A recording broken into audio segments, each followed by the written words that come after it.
What's the coolest thing you've won?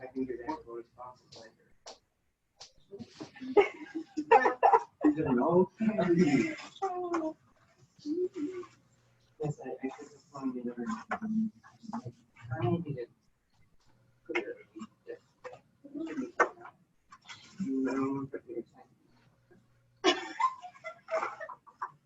I know, it's fine. We're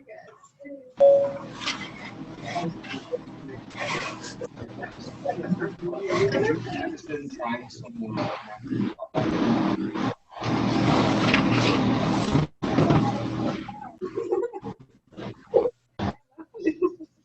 Because you're the best. Why? Where are we getting some? I'll bring some. I have like a little bit still in a bag that I've been. So on Tuesday we talked about the mysterious nature of God, and this idea that we humans like simple things. I think particularly, I don't know, it's hard for me to generalize things about humanity because I only really know my own culture and time. So I don't know if this generalizes out to people of all times, but at least in our world today, we like things to be simple and clear. And so we sometimes oversimplify God. And I think it was helpful, the discussion on Tuesday was helpful because you guys brought up some points to where, like, sometimes that's necessary, you know? Sometimes people need just boil it down and tell me something that I can wrap my mind around. But I think the trouble is when we stop there. And I also think sometimes the trouble comes in when we try to talk about God to other people. And so this theme of speaking about God in our culture today is kind of it's gonna bridge between both of the conversations that we have. So because when you say the word God today, you don't always, the story in somebody's mind, if you listen to the podcast, they talked about if you said I believe in God in the middle of a bus with 50 people on it, there might be 50 different definitions of what is meant by the word God, because we don't live in a Christian society anymore where the biblical narrative is like the grounding story for everyone, and this is sort of agreed upon, and when the word God is spoken, everyone sort of has a common understanding of what that means. I mean, for some people in that bus, God could be the bus and the trees outside and the sky, and for other people, he could be the little genie that I keep in my bottle at home that gives me what I want, and for some people, he could be the big, mean, grumpy, judge up in the sky who's ready to smash people and strike them with lightning. And for some people, he could be my personal Lord and Savior. And for some people, he could be, the King of the universe. And sure, there's some overlap between some of those concepts. But the point is, there isn't just this general agreement anymore. And there's also this prevailing story that says, well, if you're really enlightened and modern and grown up, you don't need to believe in God anymore. So, and usually that goes along with the story that defines God as some kind of a cosmic bully. So why would we want to believe in him anyway, right? And so in the past, we talked on Tuesday about God being beyond our comprehension. And in the past, when we've tried to do apologetics, which is to give reasons for our faith, we've done it in terms of, here are the reasons to believe that God exists. Like, here's the logic, here's the arguments. Or there was a famous book called Evidence That Demands a Verdict, right? That frames the conversation right there. I'm going to pile up a whole bunch of evidence of, the complexity of creation and the reliability of the Bible and the prophecies that were fulfilled and on and on and on and on. And I'm going to make such a compelling case that you have to rule, like you have to give me this intellectual verdict in favor of God exists, right? The trouble is that doesn't really get us as far as we want to get. Besides the fact that we live in a postmodern culture now that says, well, I don't really care about your evidence and your truth, because, and it's great if that God story works for you, but I don't buy it. And like, there's nothing we can, I mean, there's still arguments we can make, but I think in Ware's chapter, he was pushing back against this idea that God is provable by our objective arguments. And the other problem with that is we can stack up all the arguments and make an intellectual case for God, but we still haven't made a case for what kind of God that is, right? If you get someone to say, okay, I believe in God, that could still be the deist God of the Enlightenment who really has very little to do with the God revealed in the Bible. So it doesn't really get us all the way. So maybe there's a different way, and I think this is already happening, but is there a better way to commend or defend belief in God? Is there a different way to make the case? And I'll say that's not a rhetorical question. I welcome feedback here. Yeah. I think like with what we are learning about, the fact that yes, there are lowercase g gods, Elohim, and like realizing and understanding that other religions are connected to a spiritual being, I think that gives us the ability to approach it as, hey, I know that you feel this, but this is why this one is superior to the one that you have. So it's like a different way to approach it, as far as not just condemning everything they're doing and saying that it isn't real, it doesn't exist. So I think, like, as far as approaching people with the reality of God, there are different ways to do it, but once you realize like what the word is actually telling you, you can have a deeper understanding of how to present Yahweh, the real one true God. Okay. So there's part of that is like finding common ground instead of finding conflict that we need to, defend our with our evidence.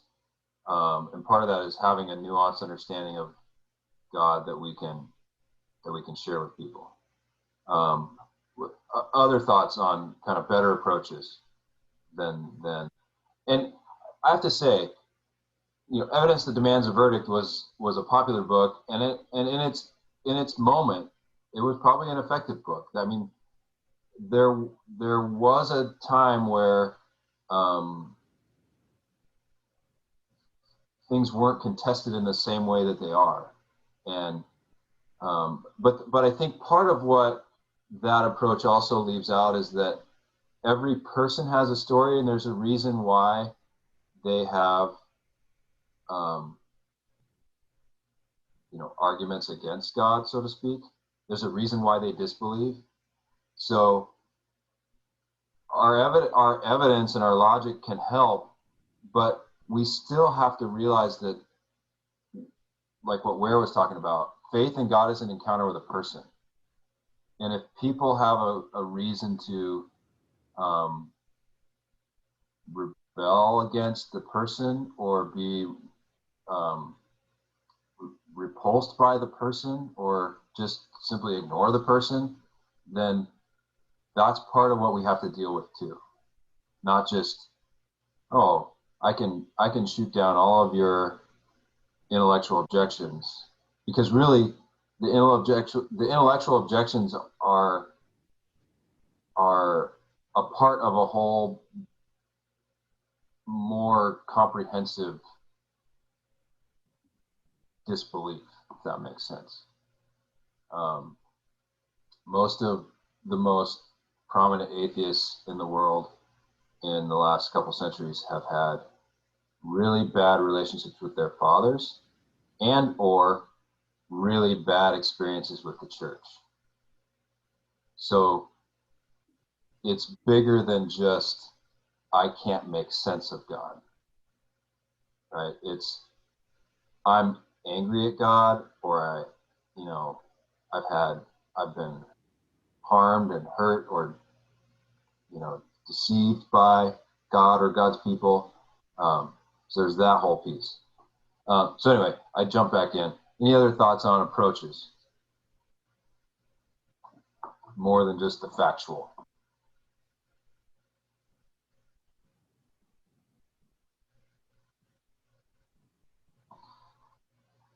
Okay. I really like, yeah, Tim.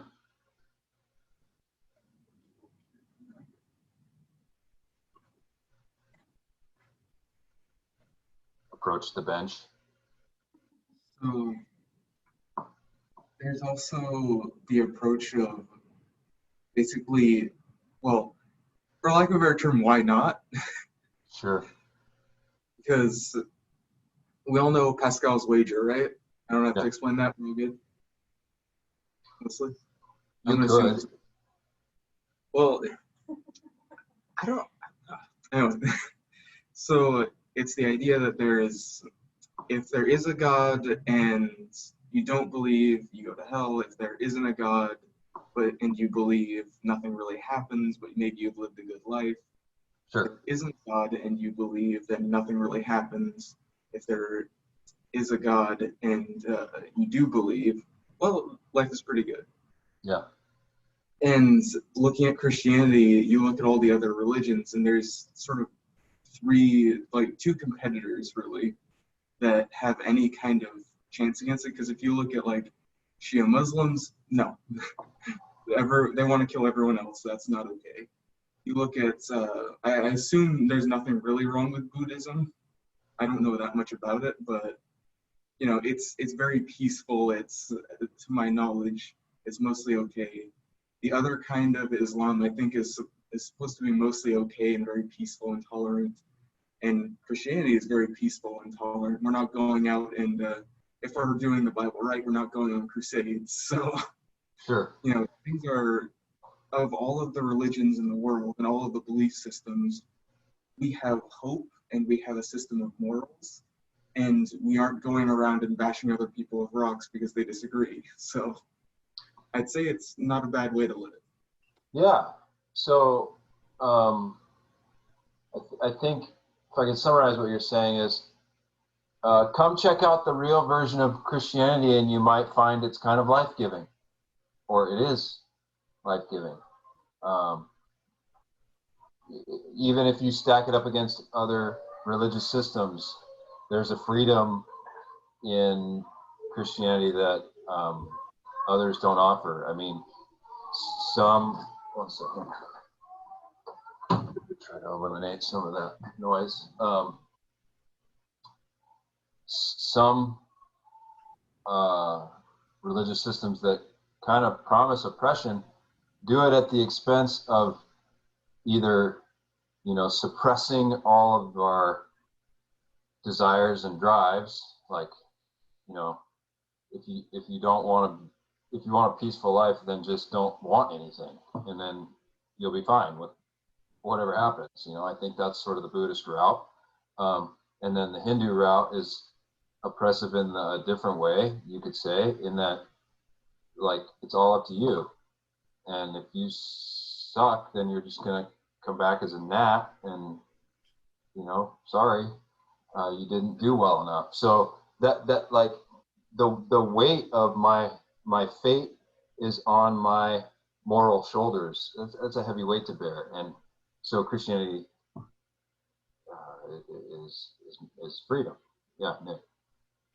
I think that our greatest tool as Christians is our compassion.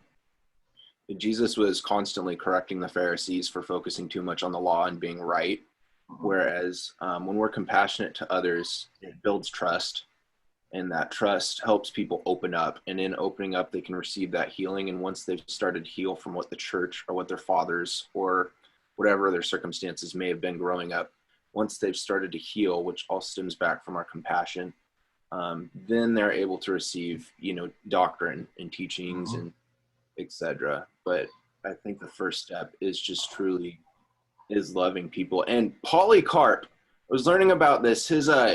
An example of this is his captors, when they came to kill him or they came to arrest him, I think we may have actually done this in the discussion posts. They came to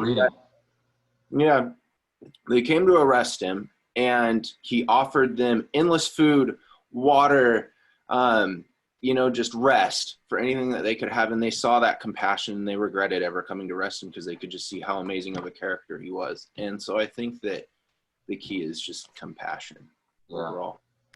Yeah, if I could lump compassion into the virtue of love, which I think it kind of fits there, love will change the world, and it will change people. And so this is a really key point in our apologetics, in that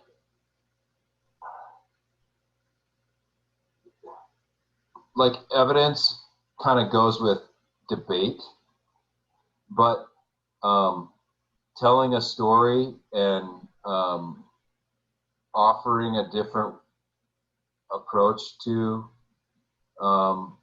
religion comes with relationship.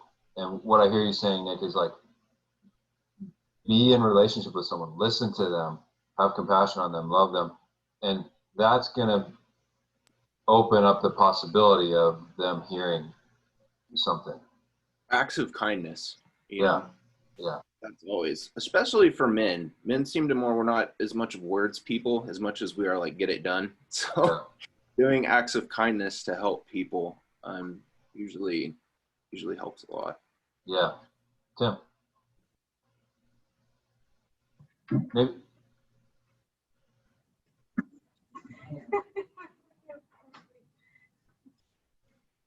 You touched on it a little bit, but I was going to mention that one unique thing about Christianity is that we're the only religion I've ever seen, just ever, where it's not about something we do, it's about what's something that's been done for us.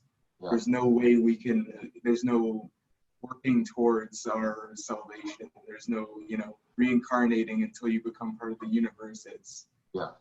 I can't do jack about this. Yep, I'm powerless. And essentially, what Nick was saying is like, when we extend that same grace, then people can begin to understand what that means.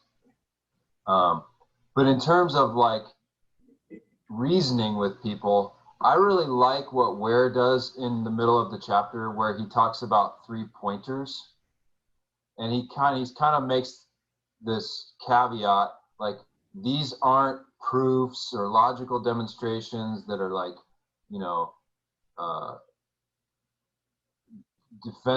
defensible or insurmountable evidence that I'm bringing forth here, but they're facts, he says, that cry out for explanation. Like, okay, there's order in this world and there's meaning in this world. Why? It's a pointer, right? So we're not talking in terms of evidence that demands a verdict.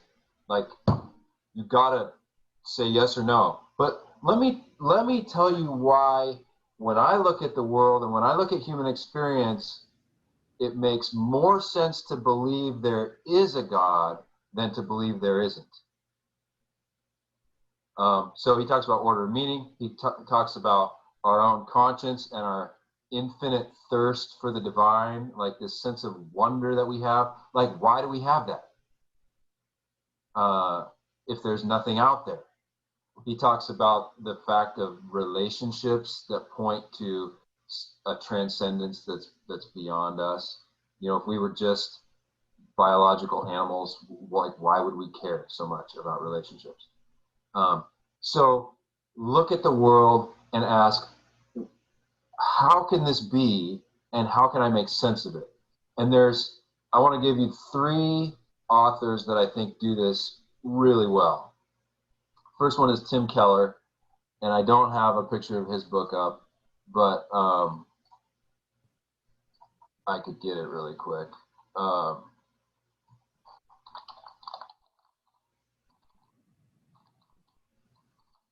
Right here. So Keller, let me just do that. Is kind of doing that. He's like, look, there are other explanations for all these phenomena that we experience, but he makes the case, actually, God makes the most sense of them, in the most satisfying way. Then another is the famous C.S. Lewis. Some of you are probably reading Mere Christianity in another class, but Lewis basically says, he starts out the book, look, everybody has a sense of morality and fairness, and he kind of walks you through it and says the only way to make any sense of that is the sort of a Christian understanding of God. And then there's this other famous quote by Lewis that says something to the effect of, look, and I might have even referred to this earlier, but we humans, we have these drives and desires for things. And it turns out that everything we have a desire for, there's something out there to meet that desire. But we also have these desires like beyond those desires. Like there's, it's like those things awaken us, you know, like food and sex and friendship and purposeful work, all those things, like they awaken us to something that's even deeper. And he says, like, if all of our other desires are met by things, then maybe there's a thing to meet that real foundational deep desire that we all have, and maybe that's God.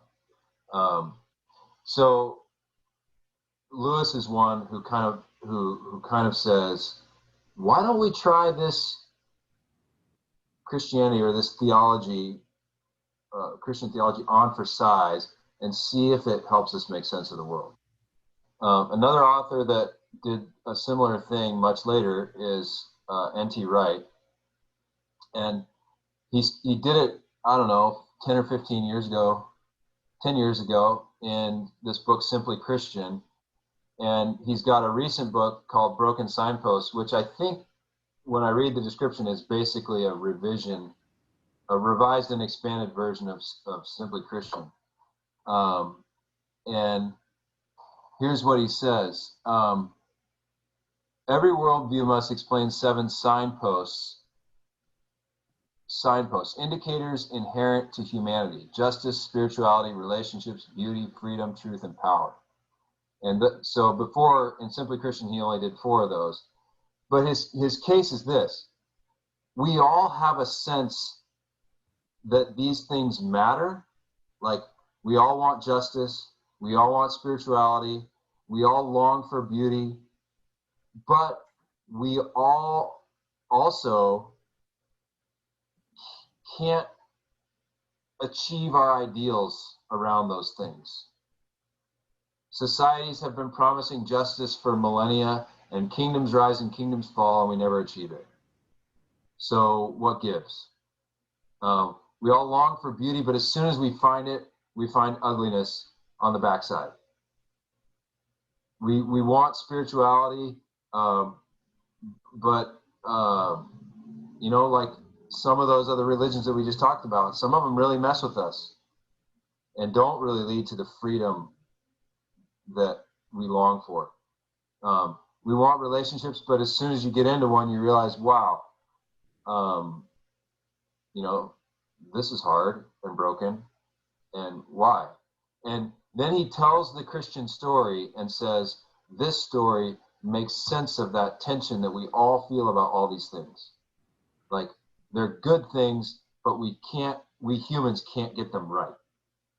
And he says basically, well, that's because the Christian story explains that we're a broken people, but that God is redeeming us, and that our longings come from like that primeval kind of beginning, it's like our memory of Eden, right? When all was well, and they're driving us toward the new creation when all will be made well again.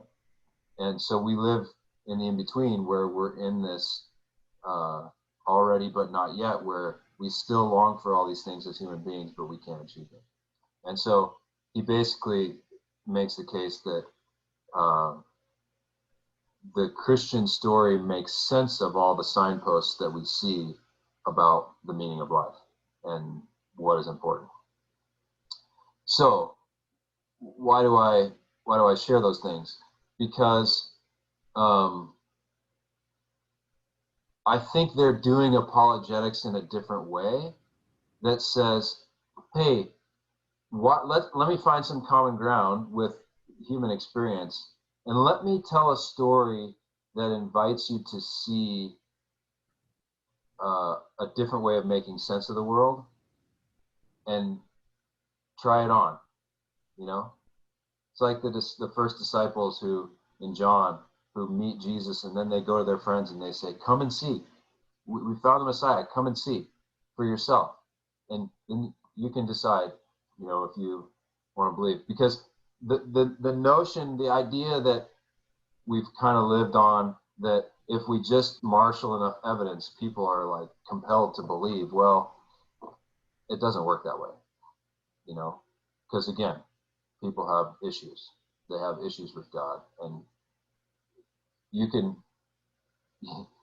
give all the best evidence that there is, and there's a lot of good evidence, but you can't make somebody love God. It just doesn't happen.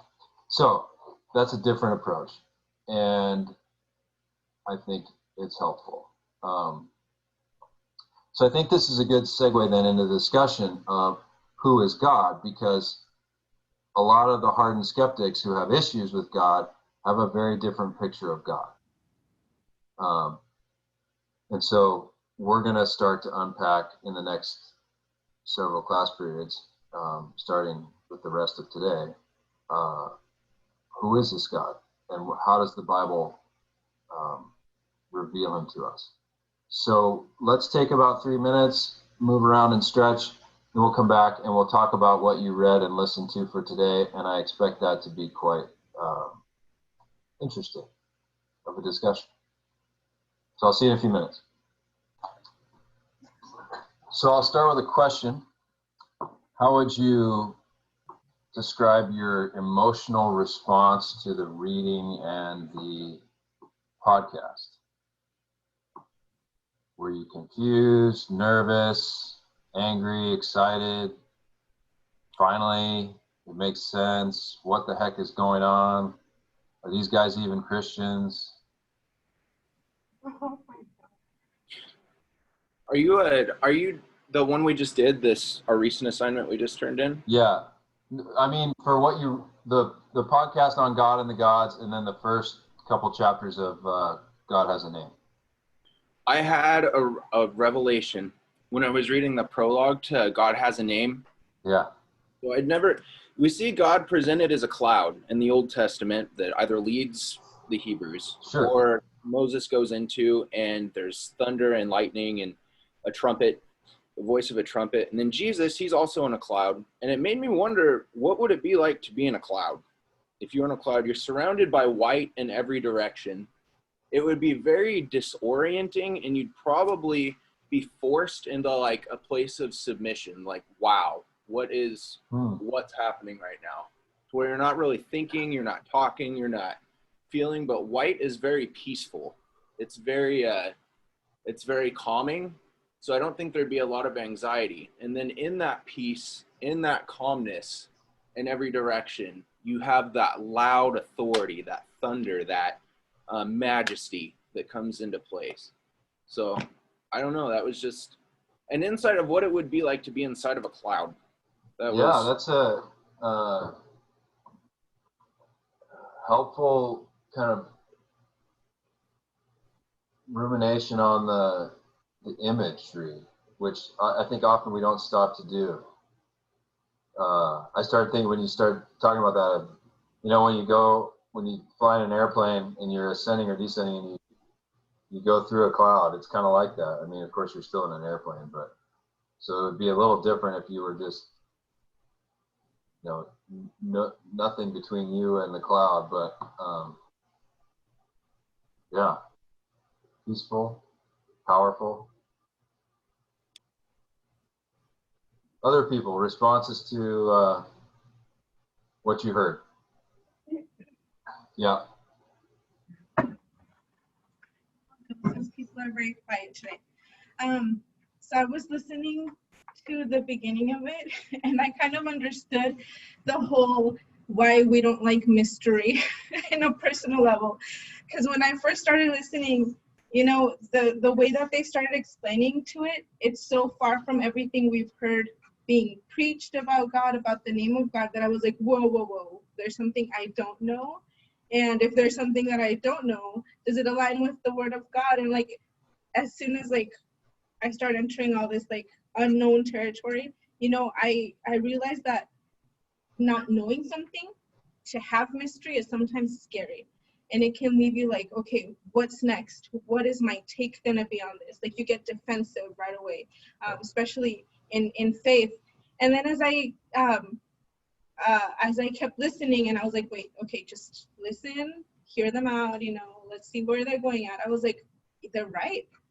And the conclusion that I had was that and I think I added this on my discussion, at the discussion post, is that we Westerners were so into us.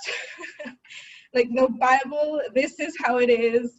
These words are the way they are. Even as they were explaining it in English, in my brain, I was like, oh, in Spanish, that's how it is too. Dios with a capital D and dioses with a lowercase d. Yeah, that's true. Oh my goodness. We think that we have the answer. We think that we're right. And we're not even aware that our Bible is a translation of an original. We don't have the original words. We don't have the specific definitions. And so, yeah, it was like a little bit of a roller coaster of all these thoughts and feelings when I listened and read. But I really liked it. I loved it. Yeah. So at the beginning, what I heard you say was it was unsettling. It may be a word. Yes. But then it kind of begins to make sense, and it doesn't settle the issue because it's still like, okay, well then, what does this mean for everything else, right? But Yes. but you can see, okay, I see where they're going. And the thing that I liked was, and if you keep following this podcast series, you'll see by the end of it, God isn't really diminished at all. Mm-hmm. Like that's the whole claim of the Hebrew Bible, is that whoever and whatever is out there, Yahweh is supreme. Yes. So it really doesn't matter if there are other lowercase g gods or spiritual beings or whatever you want to call them. They don't hold a candle. Yes. But again, does this make sense of our own experience in the world that we live in? Well, if you live in the disenchanted modern world where we deny the presence of any transcendent powers, and we just kind of plug our ears and scream, no, that doesn't exist because we can't put it in a test tube, well then no. But if you allow, like when Comer talks about, when he walks through certain parts of the city and he's like, something's there, like, or when he was in India and with all the idolatry that he saw, and it was like this palpable spiritual reality. It's like, if you allow that to be a part of reality, then actually the way the Bible presents it does make sense of reality. Go ahead, Matthew. Well, and another thing that, as Liz said, most people, when they encounter mystery, are kind of scared or concerned. For me, I actually cultivated a response of mystery. Of one, it intrigues me, or two, well, I didn't know what was going to happen anyway. So, What did you say two was? two, I didn't know what was going to happen anyways. It was always going to be a mystery to me. What's going to happen? She talked about the mystery of God, us not being able to know things, and also the mystery of not being able to know what's going to happen. On the second one, I already know that I don't know what's going to happen. Sure. And on the first, well, I've cultivated it so it actually makes me curious. Yeah. I want to get to the bottom of something, at least as far as I'm able to. Yeah. Good. Also, another thing, did anyone else notice in the podcast that that Elohim is a plural, except when it's said the Elohim or something to that effect? And they said it was God is, in the God of the gods phrase, it is translated the Elohim of the Elohim. So the God, plural, singular, Of the singular. plural gods. Yeah. So that's even a reference right there to God being multiple in one, three in one. Well, without yeah, maybe. being seen. He in that part he talked about how there's different uses of the plural, like they used the illustration of the heavens, which are a big complicated thing, and so they call them the heavens instead of just heaven, right? Same thing with God. A lot of scholars call that a plural of majesty. So Ha Elohim, yes, it's a plural form of the word, but it refers to a singular being, and it uses the plural to say this being is supreme and majestic, right? Particularly in that kind of phrase, Ha Elohim of Elohim, the God of gods, right? The chief God, the high God, the most high. So yeah, and they're basically two indicators when the plural Elohim is used on, does this refer to the gods or does it refer to the God, the lowercase g gods or Yahweh God, and it's does it have the article, and what number are the verbs? Like, I'm not 100% sure on this, but I think based on what they said, like in Genesis 1:1, where it says God created, well, it's a plural noun, but it's a singular verb, created. So you know that they're talking about a God, a majestic God, a high God. And one of the main points of that whole narrative is to say, whoever this God is, he's way bigger than all the other gods because he created all the stuff that we associate with them. The sea and, the land and the weather and the storms and the sun and the moon and the stars, all the things that other nations worshipped, this God made them and gave them their tasks. He says I just find it real quick. For some reason, the wording isn't coming to my head. He gave them to govern, like the sun and moon and stars, to govern and to ordain them to keep track of time, basically, and to give light on the earth. So whatever they are that these other gods worship, they're just servants of the Most High God.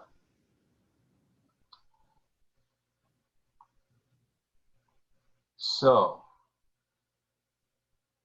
any other kind of general responses or thoughts to that? And then I want to look at a few passages that kind of will help us unpack what is the Bible saying when it uses this comparative language. Go ahead, Hannah. Well, I mean, it was just kind of a comment. When you were saying, servants of the Most High God, speaking of like these lowercase g Mm-hmm. Elohim, it kind of strikes you as like weird because it's hard for you to put into concept like that these dark or not so good Elohims are, get their rule from God. Yep. It's kind of hard to place that in your mind. And it's interesting. The same is true of humans, actually. God makes people in his image, and one of the defining characteristics of being an image bearer is being given authority, delegated authority, right? And God takes a legitimate risk in doing that because history has borne out that humans with authority tend to be jerks, and they tend to harm other image bearers. And God doesn't like that, but one of the ways N.T. Wright talks about it is like God established kind of the rules of the game or certain ways of dealing with his world and his creation at the beginning, and he's kind of opted to continue to play by his rules. I suppose he could stop anytime he wants, but he doesn't. He envisioned the world to be a place that was ruled in partnership with human image bearers, who would be his kings and priests in creation. And even when the whole thing went wrong and the image bearers turned on him and then turned on themselves and became very abusive of the power that he delegated to them, he still works through the means of human people to put the whole thing back to rights. And that's why the whole story of the Bible is this story of God calling covenant partners to be part of his restoration project, and them failing and failing and failing. And it comes to the point where it's kings, right? He wants because that's the way the ancient world saw a king, was the man who is the representative of the God, of our nation's God. And so he puts a king on a throne. He says, "This is my man. This is my son," right? Even back in 2 Samuel, there's son of God language about Solomon. But as soon as we get a son of God on the throne of Israel, what does he do? He worships other gods, and that leads him to not to deny, but to misuse the authority that God has given to him as an image bearer, and to be unjust and oppressive toward people. Solomon, he starts worshiping the pagan gods of his wives. He starts conscripting his people as slaves to build all his stuff because he gets greedy. And now all of a sudden, instead of bringing justice and peace and righteousness to Israel, he's bringing oppression and slavery. So they get a king like all the other nations, like they asked for, and guess what they become? Like all the other nations, because of abuse of power. And so the whole story's driving at, okay, there's been deliverers and judges and kings and more kings and more kings, and every single one of them, even the good ones, have failed. Who is going to be the image bearer who actually bears the image of God? Who's going to be the human who uses their God-given authority the way God does? And so it's a story looking for a rescuer for the human race, but also a representative who can actually do what we're called to do. And then Jesus comes and he is that. He is the true image of God. He is the Son of God, the true human one who responds to God with the faithful obedience that God had always been asking for, and uses his power for the sake of others. He reveals, he says, I've revealed your name. He reveals the character of God as one who is gracious, compassionate, self-giving, sacrificial, humble. You ever think about that? It was like in seminary, I had this revelation. God is humble, the most powerful being in the universe. And he has to be, because Jesus is humble. And if you read the Old Testament with the right lenses on, it's all over the place. So he's the God of gods.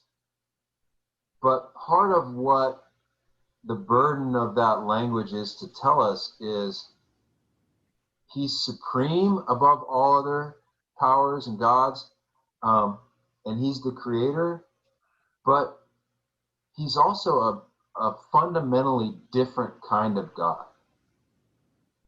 So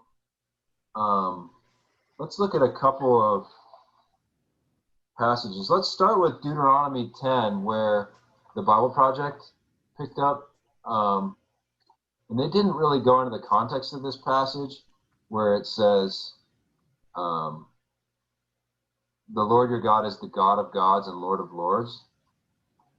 So I'm going to share that text with you on the screen and read the context. This is in the book of Deuteronomy, so it's Moses, the second giving of the law before the people go into the promised land. And he's kind of retelling the story of God's dealings with Israel. And he's just talked about how God gave them the covenant and forgave them after the whole mess of the golden calf. And then he says, I'll pick up in verse 12. In fact, does somebody else want to read this out loud? I can if you want me to. Sure. You want me to start at 12? Or what verse do you want me to start at? 12 17? is good. Yeah, you can start at 12, and then I'll just cut you off at some point. Okay. And now, Israel, what does the Lord your God require of you? He requires only that you fear the Lord your God and live in a way that pleases him, and love him and serve him with all your heart and soul. And you must always obey the Lord's command and decrees that I am giving you today for your own good. Look, the highest heavens and the earth and everything in all belong to the Lord your God.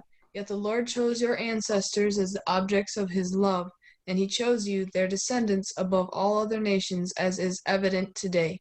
Therefore change your hearts and stop being stubborn. For the Lord your God is the God of gods, the Lord of lords. He is the great God, the mighty, awesome God who shows no partiality and cannot be bribed. He ensures that orphans and widows receive justice. He shows love to the foreigners living among you and gives them food and clothing. So you too must show love to foreigners, for you yourselves were once foreigners in the land of Egypt. You must fear the Lord your God and worship him and cling to him, for your oaths must be in his name alone. He alone is your God, the only one who is worthy of your praise, the one who has done these mighty miracles, what you have seen with your own eyes. When your ancestors went down into Egypt, there were only 70 of them, but now the Lord your God has made you as numerous as the stars in the sky. Okay, it was just too good. I couldn't have you stop. Let me point out a couple things in this.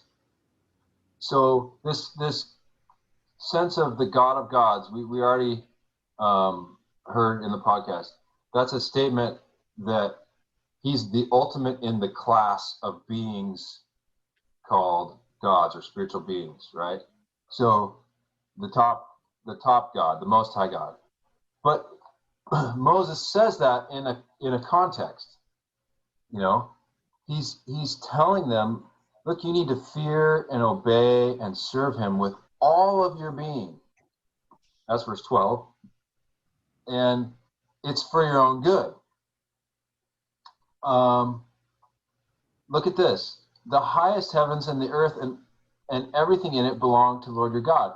That's basically, hey, remember Genesis 1? He's the supreme creator of all things.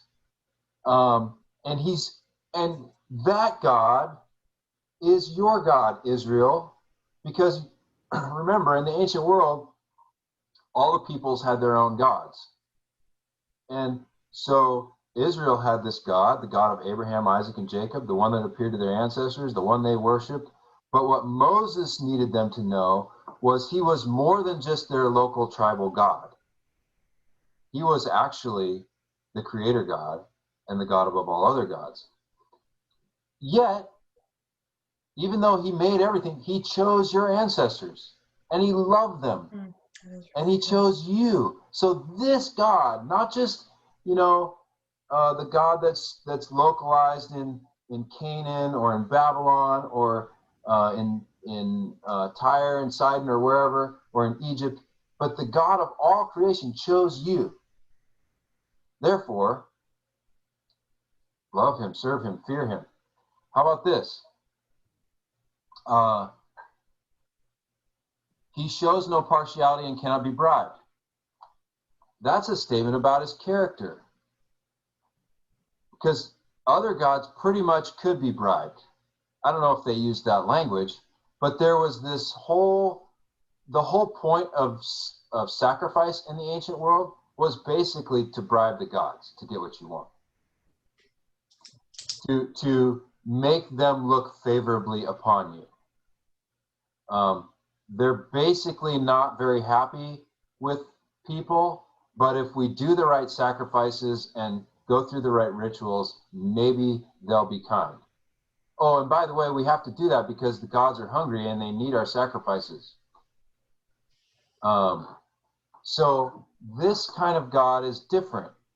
He's already shown you his grace.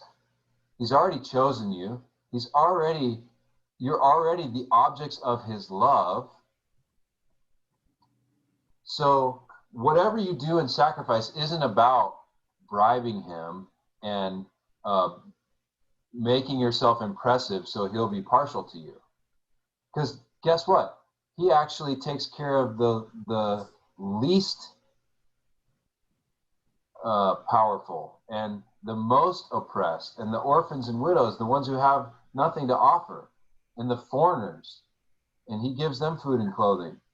So here's the key, back to bearing God's name.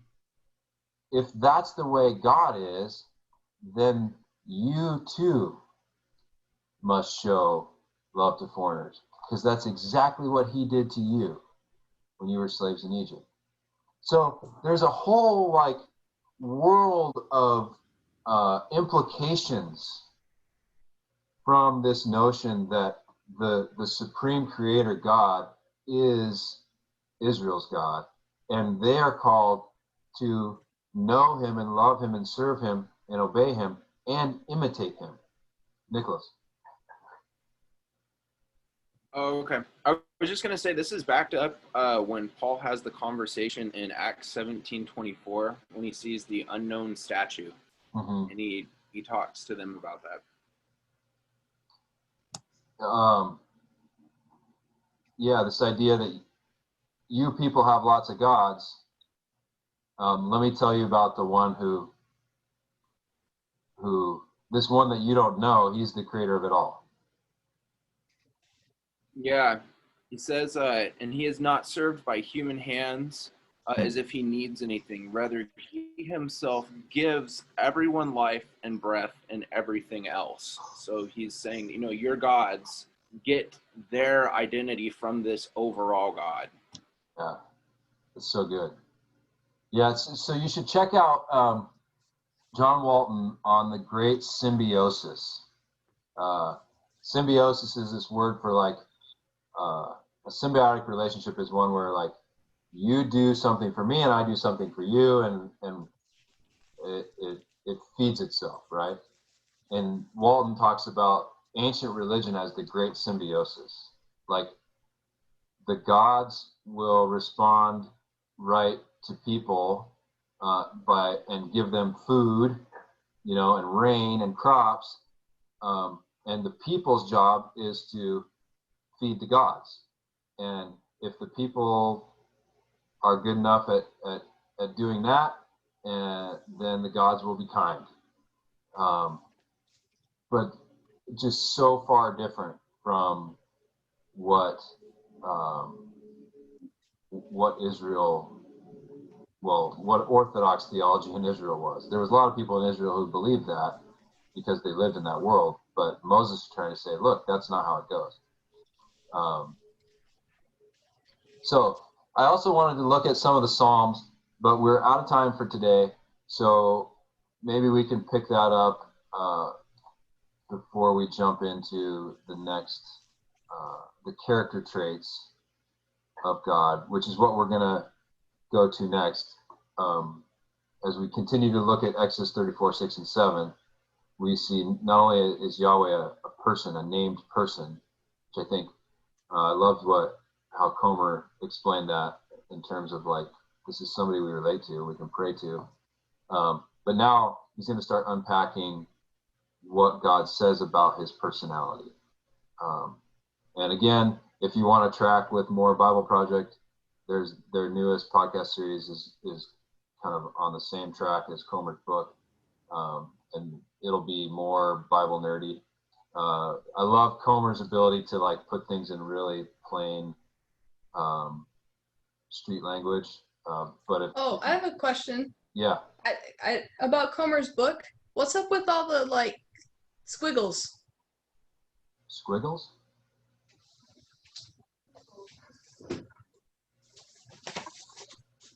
Oh, I don't know. Does anyone know what that's about? I don't know. And they like look like people. Yeah, I think that, they're supposed to, every chapter is supposed to be a drawing of a person, but I don't know the significance of that. It like makes me think that like he just had kids do drawings of people and put it in here. It could be. And I It was kind of like, I thought it was kind of like identity, since for us, we identify people by their faces. It's talking about God has a name, something that we can put a face to. And so it's just tools of representation of it. That's what I thought it was. I'll buy that, yeah. Nancy? My daughter asked me what it was when I was reading it, and she thought the first thing she said was, "Is that supposed to be God?" And then she asked why they were in there also, and she goes, "Does he just like to draw, and he wanted to show what he can do?" But I didn't know what to tell her, but I just said maybe. I don't know. I don't know the guy, but I thought it was funny. Yeah, I do think Scripture reveals God to us as a great artist. So, and I think you're right, Liz. As a person with a face, like someone we could know. So that probably is as good an explanation as any. But I haven't actually asked John Mark about it because I don't know it, except through his books. I don't know, but it is a very, very, very good book. Like I don't want to put it down when I'm reading. It's a page turner, huh? Yeah. Yeah. Good. I'm glad to hear that. Well, it was a pleasure today. Thanks for your interactions and for clearing up the syllabus schedule at the start. And have a great weekend. More fun on Tuesday. Alrighty. Adios. See ya.